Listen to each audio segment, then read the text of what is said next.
Home Skillets. Happy Thursday. So y'all, I know we are getting to the end and we are, well, I am for sure, definitely at that like slog of just getting through, yeah? But we only have a few lessons left. So we're going to get to today's lesson.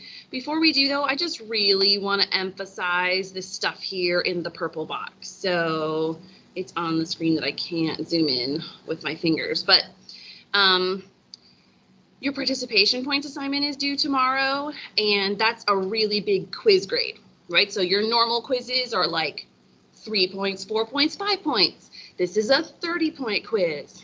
And you can get up to 60 points. So you could get 200% on this assignment, which would go in as a quiz. So that would bump up your quiz grade, your whole overall quiz grade, which would then bump up your overall grade.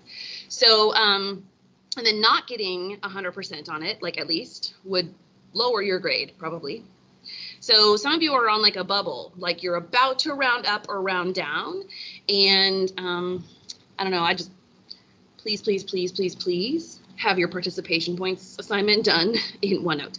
It's due tomorrow at 3 p.m., which it says in Schoology, so that shouldn't be a shock, but it's due at 3 p.m., which means at 3, I'm going to lock all of those pages so you can't write on them anymore. So, and that way I can grade them over the weekend. That's the plan anyway. So please, please, please have that done. Set yourself an alarm, or maybe it's done already, whatevs. Okay, and then tomorrow is the last day for seniors to retake the Chapter 4 test. And then Wednesday is the last day for sophomores and juniors to retake the Chapter 4 test. So if that's something that you want to do, make sure you get on that ball.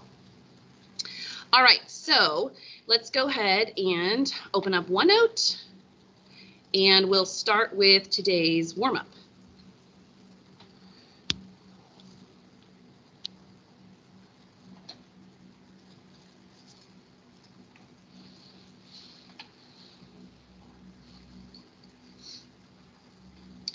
So the like stuff in my handwriting wasn't already there. I had to go in and draw that in because I modify stuff each year, especially this year. I modified all over the place. Okay, so when you are given something, this trig expression right here, that's the side that you're going to do stuff to, like substitution, factoring, expanding, getting common denominators, changing the sign and cosine, those things that we've been doing all of Chapter 5. And you're going to mess with it, blah, blah, blah, blah, blah, until you finally get to the answer, which is secant x minus 1. Like, it's just automatic. That is what the answer is. Okay? So when I look at the answer, like, to see where I'm headed, right? Like, I see my target. I like secant and 1. I don't want to have a fraction in my answer. I don't want to have tangent in my answer. Like, these are things that I need to figure out how to get rid of. So what I'm going to start with is trying to figure out how to get rid of that tangent squared x. So I'm going to go ahead and go straight to the identity sheet and see if tangent and tangent squared are on here anywhere. So like this is just a normal tangent, so I could square it, you know, and have sine squared over cosine squared, but that's not secant. That's not helpful. So instead, I'm going to go for right here in the middle because I see tangent squared x right there. It's not by itself, you know, so I'm going to need to minus 1 from both sides. Tangent squared x equals secant squared x minus 1. So that means that tangent squared x is the same thing as secant squared x minus 1, which is secant-y, and I like that for this particular problem. So I just substituted that numerator. Okay, I still have a fraction, which means I'm going to end up having to cancel stuff. Then that'll make the fraction go away. But I can't cancel right now, right? Like, so I've had people in the past be like, oh, cool, secant, 1, 1. That's not how that works because this is addition and subtraction and you can't cancel over those operations. Instead, I noticed that I have a quadratic on the top and I don't have a quadratic on the bottom. So quadratics, we try to factor those. Okay, so let's factor this quadratic up here. So right now it's something squared minus 1, which is also a perfect square. So remember, if you have a difference of squares, like x squared minus 4, that factors into its two conjugate binomials, which is just a fancy way to say the two square roots, one with a plus, one with a minus. So that means secant squared x minus 1 factors into secant x plus 1 and secant x minus 1. So just factored the numerator. So the denominator doesn't factor, like it's not a quadratic, I can't do anything to it. So I'm just going to put it in parentheses because I'm hoping to be able to cancel. And if I'm going to cancel, then I got to cancel the whole thing. And I can, right? This whole thing right there cancels with that one right there. 1 plus secant x and secant x plus 1, those are the same thing, they cancel. And look at that, all I have left is secant x minus 1, which is the answer. Holler. All right, now number 2, I completely changed. So if you'll write in this new problem, I would appreciate that. And you're also going to need your calculator. So either like your physical graphing calculator or like open up Desmos on your phone or your computer, but you're going to need a calculator today.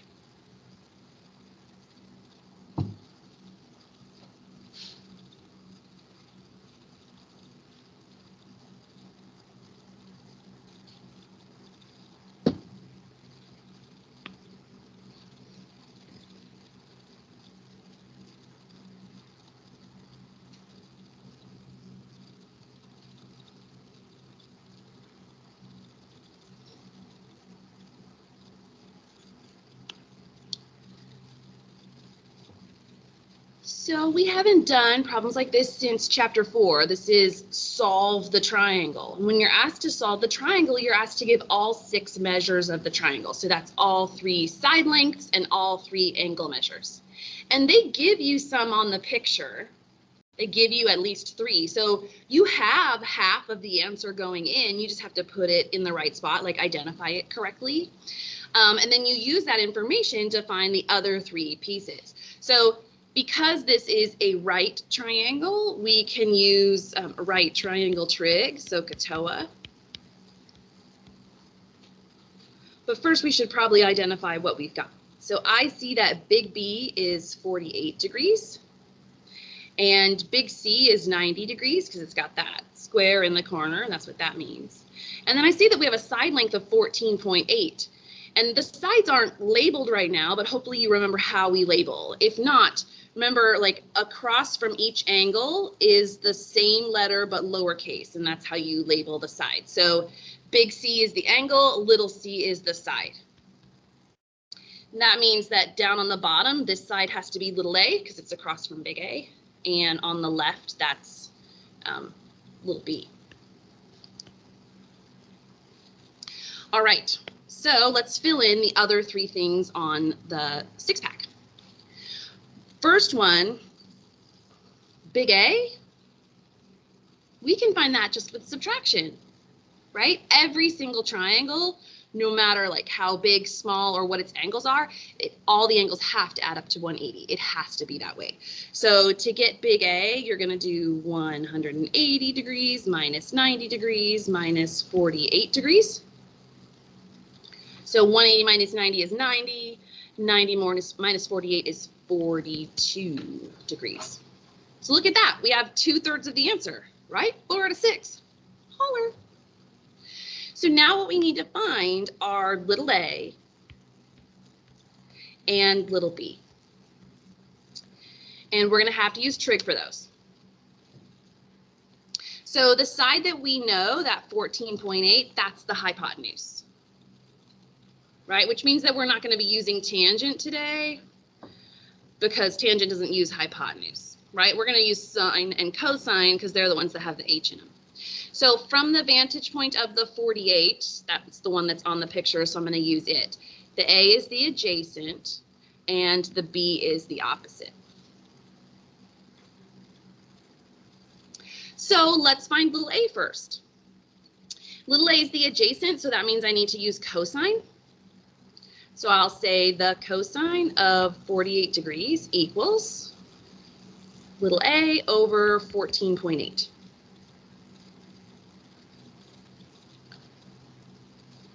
going to put a 1 underneath here to make it a fraction, and then I'm going to cross multiply. 1 times A is A equals, that times that is just 14.8 times the cosine of 48, which I definitely don't have memorized, so I'm going to type it into my calculator. But please remember that your calculator's default mode is radians, and that's true of this kind of calculator and of Desmos. So if you just opened your Desmos app for the first time this morning, or you just opened a Desmos tab, or you just turned your calculator on, you're going to need to make sure that you're in degree mode. So on Desmos, you hit the little wrench button. On this calculator, you hit the mode button, which is in the upper left-hand corner. So make sure you're in degrees and then type it in like it looks. 14.8 times the cosine of 48 degrees, and I close the parentheses.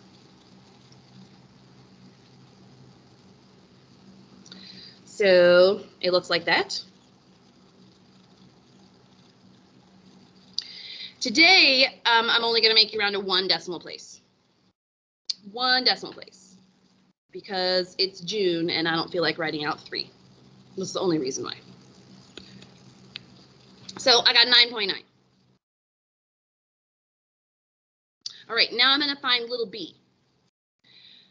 Technically, I could use the Pythagorean theorem to find little b because this is a right triangle.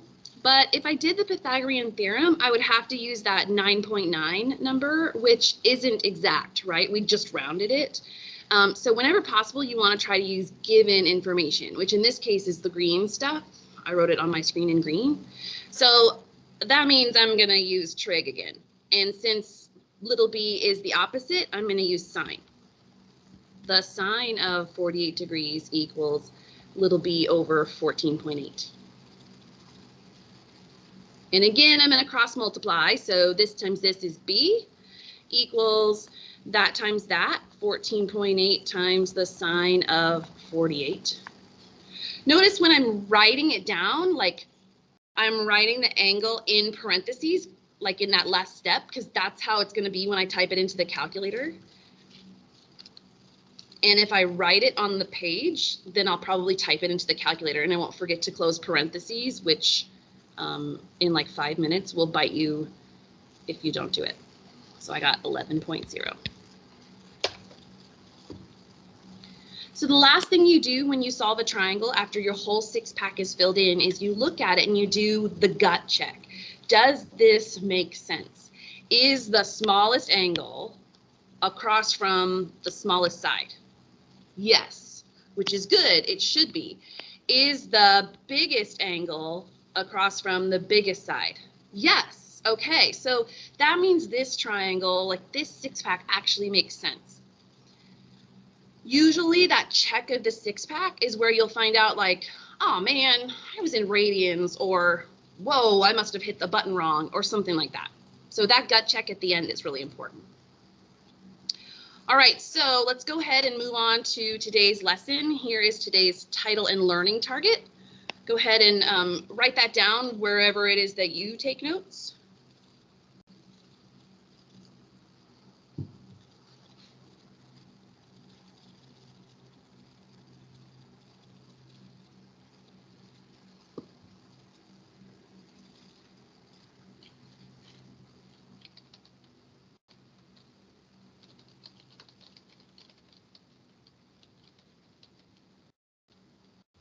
I'm just going to send a quick email while you guys write that down.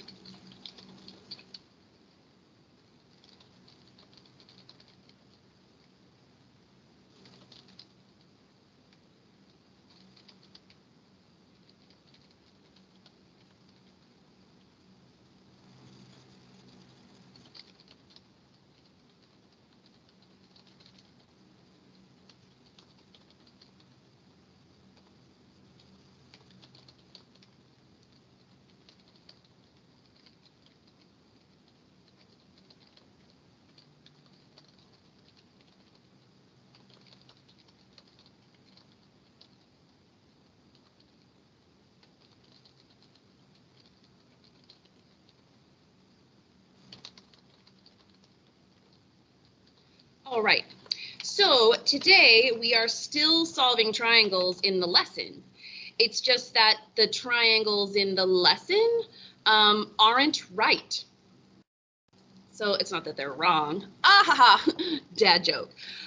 It's that they're oblique. Okay, oblique means that they're not right triangles. They're either acute triangles or they're obtuse triangles.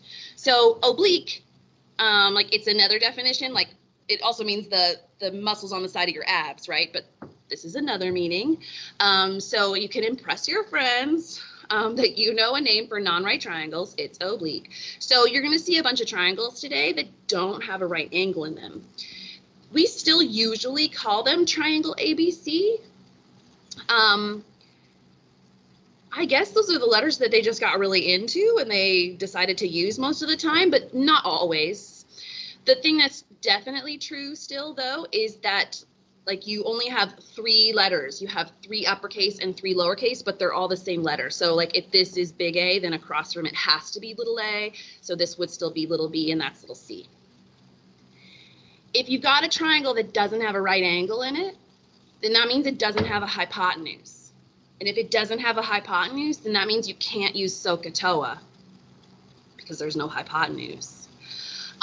Which then means that right triangle trig is not an option. So it's not that they're not solvable, it's just that we have to have something else other than SOHCAHTOA. So one of the things we have is the law of sines. The law of sines is a set of equal fractions. So the first one is the sine of big A over little a. And that equals the sine of big B over little b, which also equals the sine of big C over little c. That's the law of sines. I think you could probably see why we call it the law of sines and not like the law of tangents, right? Because it has a whole heap of sines in it. And it only works with sines, so don't try it with any of the other trig functions. But it just so happens that the way that the ratios are, this will always be true. We can only use 2 of them at a time, though, because we can't solve an equation that has more than one equal sign in it. So make yourself a note that you use only 2 at a time to make a proportion. And you'll know which 2 to use. Like, it won't be like, oh man, should I use the A fraction and the B fraction, or maybe like the A and the C or the B and the C? Like, it's not going to be up in the air. It's going to be obvious because of what information you have. So let's say I give you big A and little b. So right here, that's big A, and little b. So you're going to need to use this fraction because you know the value of both the variables. And you're going to need to use this fraction because you know one of the variables. And you're not going to use that fraction because you don't know anything about C, right? It should be really obvious which fractions you use and which ones you don't. Well, should say which one you don't. So let's practice. Example 1, solve the triangle. Round to the nearest 10th, which is just 1 decimal place, right? Like I said earlier. So here's the awesome picture. I'm going to try not to judge my drawings today.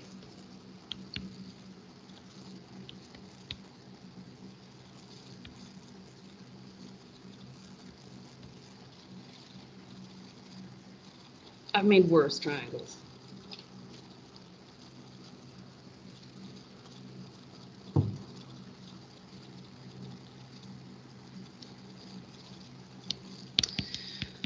So we're still going to organize our answers in a 6-pack.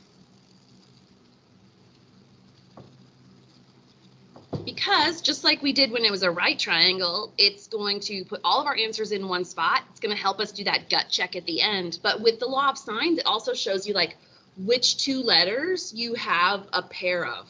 Like, so you'll be able to see because they're right next to each other. So the things I know so far, I know that big A is 26 degrees. And I know that big B is 65 degrees. And I know that 14 has to be little a because it's across the triangle from big A. So hopefully you see here that we have two A things and a B thing. So a proportion that we are going to use is the A fraction equaling the B fraction. Okay, so like this is little b down here, this is little c up here. So the first proportion we're going to solve is using the A fraction and the B fraction. So that's the sine of big A over little a equals the sine of big B over little b. We're not going to use the C fraction yet. We will. We're not ignoring it completely. We will. It's just that right now we're using A and B because we have both A things and we have one of the B things. So we're going to fill in what we know and solve for what we don't. So sine of 26 degrees, that's big A, over 14 equals the sine of 65 degrees over little b. This is a proportion. To solve proportions, you cross multiply. So this times this, 14 times the sine of 65 equals this times this, b times the sine of 26.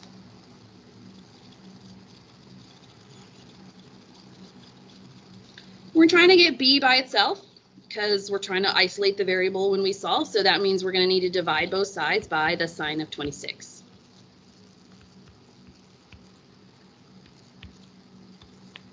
So again, notice that I put the angles in parentheses because when I type this into the calculator, I need to make sure that I close the parentheses, especially that one right after the 65. Just like when we did logs, if you have multiple logs in a problem, you have to make sure you're closing those parentheses. Otherwise, it's going to continue to take the log of everything after what you typed, which is not good. So calculator says 14 times the sine of 65, close the parentheses, divided by the sine of 26, close the parentheses, 28.9. 28.9. So far that makes sense. Angle B is bigger than angle A, so side B needs to be bigger than side A, and it is, right? So far this triangle makes sense. Holler. Okay, so now let's talk about C stuff. Big C we can find without trig because we're just going to use subtraction for that, right? So for big C, we just need to do 180 minus 26 minus 65.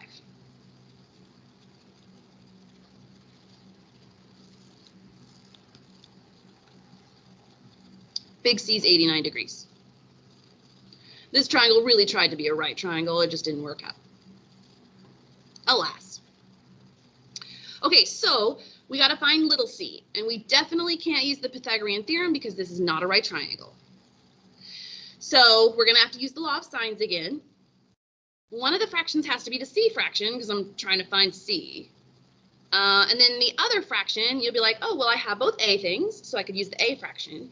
And I also have both b things, so I could use the b fraction. And technically that's true, but if you have a choice, you want to go with the information that's given because it's not rounded. So like the A stuff is not rounded stuff. That was given in the problem, so I want to use the A fraction because it'll be the most accurate answer. So I'm going to say the sine of 89 degrees over little c equals the sine of 26 degrees over 14. And I'm going to cross multiply.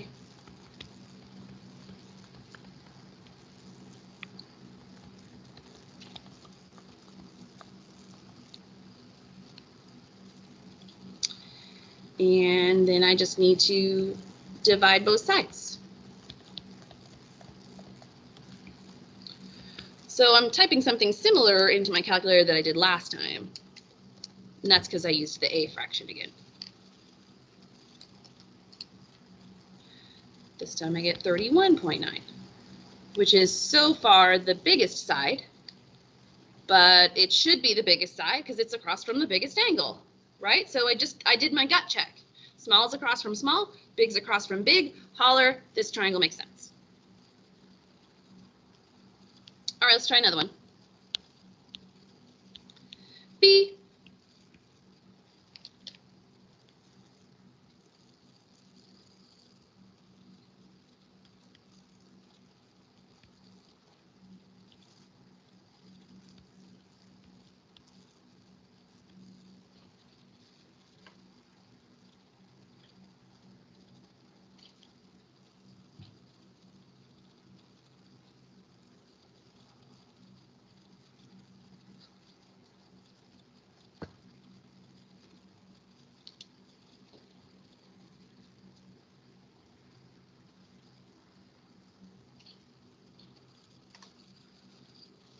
All right, so this is another ABC triangle, so that means I have an ABC 6-pack.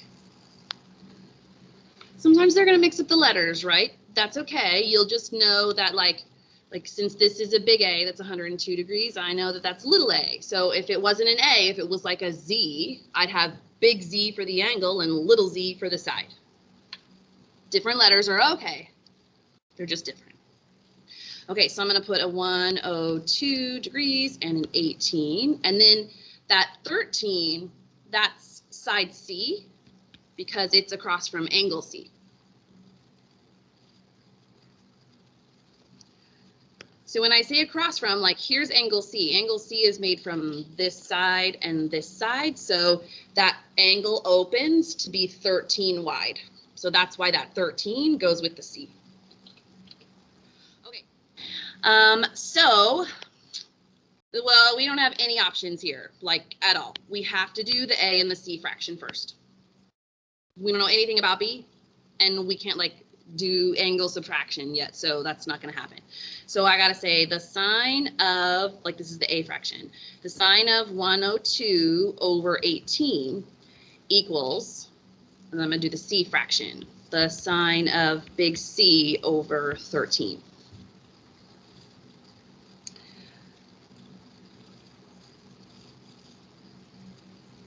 Big C, the angle is what I don't know, so that's the thing I'm going to have to solve for. So I'm going to cross multiply. This times this, 13 times the sine of 102 equals that times that, 18 times the sine of big C. Okay, so unlike in problem A, the variable that we're trying to solve for right now is being trapped by a sign. So like I can't divide both sides by sign to get rid of that sign. That's not how it works. That would be like dividing both sides by plus. What? Like it's an operation. It's not like a thing, like it's not a number that you can divide both sides by. So I can divide both sides by the 18, like that's not a biggie. I can do that. But the way that I undo that sign, I need to do like the inverse of sine. So like if it was something squared, I would do the inverse of square, which is square root. If it was something log, then I would do exponent because that's the inverse of log. This is sine, and the inverse of sine is, it doesn't even have a cute name. It's just inverse sine. Remember inverse sine from chapter 4? It's when we do sine backwards. So I need to take the inverse sine of both sides because inverse sine cancels sine. And now I have big C by itself. So that means that this whole thing right there is what I've got to type into the calculator. On Desmos, it's pretty easy to find inverse sine. It's right next to sine. And on the calculators, it's pretty easy to find sine because it's right above sine, like inverse sine that you hit second and then sine. So I'm going to do inverse sine of 13 times the sine of 102, close the parentheses, divided by 18, close the parentheses. So it looks like that. Inverse sine of. All right, so rounded to 1 decimal place, I get, oh, that's still the highlighter. I get 44.9 degrees. We'll put that up here. Ah, look at that. Now that I have two angles, I can find the third one with subtraction. 180 minus 102 minus 44.9. 180 minus 102 minus 44.9. 33.1.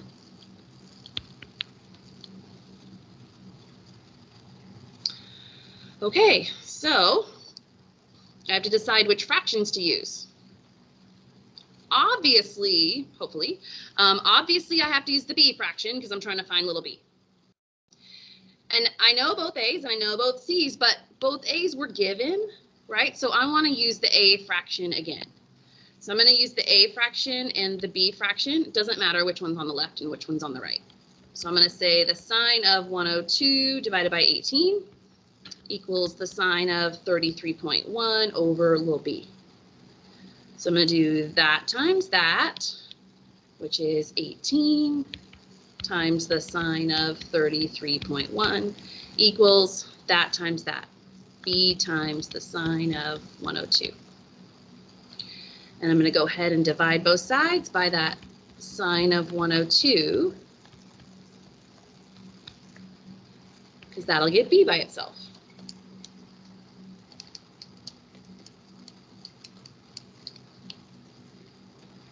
10.0. So when I put that into the 6-pack, I need to make sure that this one makes sense. Is the biggest angle, that's the one up 2, across from the biggest side? Yeah, that's the 18. So the A's are the biggest. They're both the biggest out of all three. How about small across from small? That would have to be big B and little b. Haha. They are indeed. So this triangle makes sense. All right, so we just have one more example, example 2. And example 2 just so happens to be a word problem. And I didn't want to, like, this is going to sound really pathetic, but I didn't want to write this so many times this week. So I just have it copied right here, and I'm just going to paste it into my notes. So that's just because I do this lesson 12 times in a week, you know. So for my own like self-care, this is what I have decided to do for myself. So here's the problem. It is about the Leaning Tower of Pisa.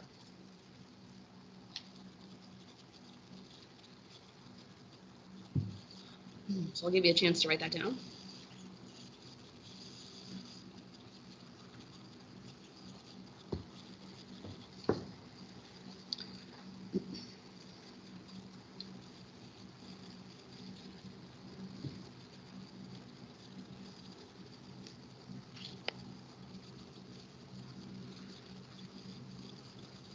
So I've never been to the Leaning Tower of Pisa. I don't know if any of y'all have. But I do know that it leans. So that means, of course, that it is not perpendicular to the ground. It doesn't make a 90-degree angle with the ground. It like leans. And we're looking at it from the side where it's leaning toward us, right? Not leaning away from us. So we know that this angle right here is going to be less than 90 degrees. And you can see that because you see the square down there, and then you can see that the vertical line is that red one that's going straight up and down, and you can see that the blue line has a fun slant to it. Yeah? So in the directions, it tells us that the tower is inclined 5.5 degrees from the vertical. So what that means is that this space in between here is 5.5 degrees. So the angle that we have at the base of the tower has to be 90 minus 5.5. And we knew that. I mean, we could tell it's a little bit less than 90 degrees. So now we have an actual number. This is going to be 84.5 degrees right there. All right, it also tells us at a distance of 100 meters from the base of the tower, okay, so from the base of the tower, 100 meters away, the angle of elevation to the top is 30.5 degrees. So something is right here, and it's measuring this angle up to the top. So like somebody's phone, a person lying on the ground, some sort of robot, whatever. This is 30.5 degrees, and it measured that. So then it says find P. Okay, can do. Not a right triangle, so we can't use SOHCAHTOA. So I'm just going to redraw the triangle over here because I don't like it so cluttered.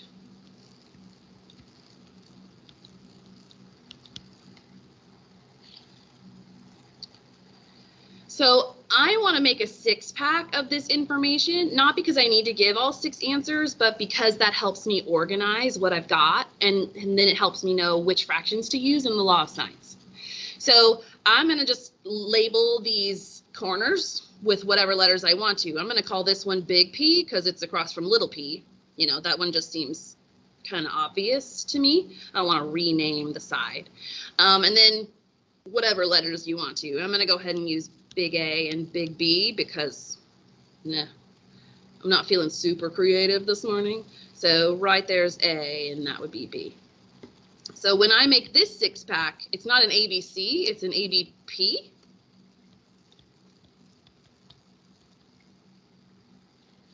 So I know little b, big P, big A. Those are the things I know. This is the thing I want. Okay, I mean, that's fine. So I'm going to use the law of sines, and I'm going to have to use the P fraction because I want to find little p. But what's the other fraction I use? The other fraction I use needs to be the one where I know both things. I don't know both A things, and I don't know both B things. But we can fix that, right? Because we know 2 of the angles, so that automatically means that with subtraction, we can get the 3rd angle. So it's not written yet, but we do know B. We can figure that out, no prob. So we're just going to do 180 minus 84.5 minus 30.5.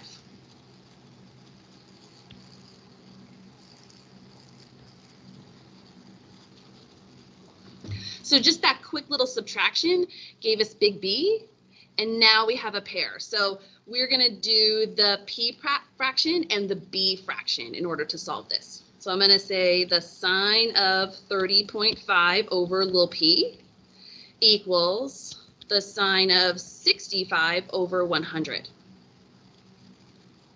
And I'm going to cross multiply. That times that equals that times that.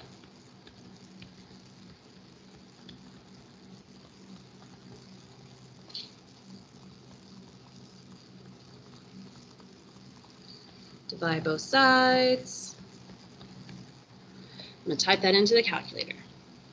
100 times the sine of 30.5 divided by the sine of 65. 56.0 meters.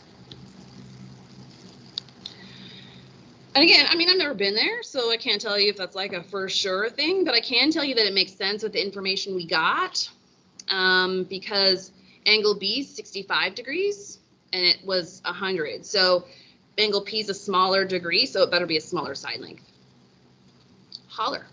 Okay, so you have the rest of the period. It's about 11 minutes to go on to Schoology and take today's quiz. Today's quiz is just 3 questions long. It's pretty short. It's not even like a solve the entire triangle. So, so far it's been taking people about 5 minutes to take the quiz. All right, so take your quiz, and then I would use any time you have left to make sure that your participation points assignment is done for tomorrow. And then, like if you're already done with that, then you can look at your assignment, which is due on Monday, this law of sines worksheet right here. Yeah? All right, I'll be quiet and let you take the quiz. Let me know if you have any questions. Otherwise, Home Skills, I'll see you virtually on Monday. Bye, guys.